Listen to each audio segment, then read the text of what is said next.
Today I'm going to show you how to download AnyDesk on Windows 11 quickly and safely using the official website. This is a simple step-by-step guide, and by the end, you'll have the installer ready on your computer without any confusion. If this video helps, please hit the like button, subscribe to the channel, and turn on notifications for more easy software tutorials. Let's jump right in.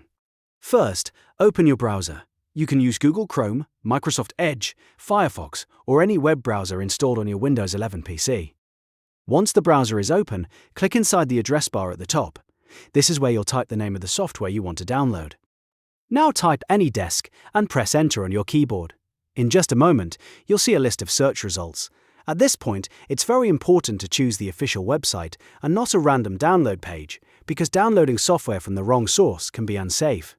Look for the official AnyDesk website in the results. Usually, the official page will appear near the top, so take a second to confirm it's the real AnyDesk domain.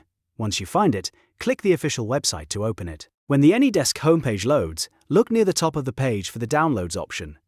Websites often place this in the main navigation menu, so it's easy to find. Click Downloads to go to the Downloads section.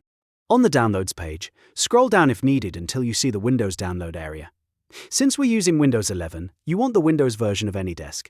If multiple platforms are shown, click Windows to make sure you're getting the correct installer for your PC. Now locate the Download Now button. Once you find it, click Download Now and wait for the file to start downloading. Depending on your browser, the installer may appear in the bottom download bar, the top right download menu, or in your browser's Downloads section. Give it a moment to finish. When the download is complete, you'll have the AnyDesk installer file saved on your computer and ready for the next step, which is installation. If you don't see it right away, check your browser's download history or your Downloads folder. And that's it. You've successfully downloaded AnyDesk on Windows 11 from the official source. It only takes a few clicks. And now you're ready to install it and start using remote desktop access. If this tutorial helped you out, don't forget to like, subscribe, and share this video with someone who needs it. Thanks for watching, and I'll see you in the next one.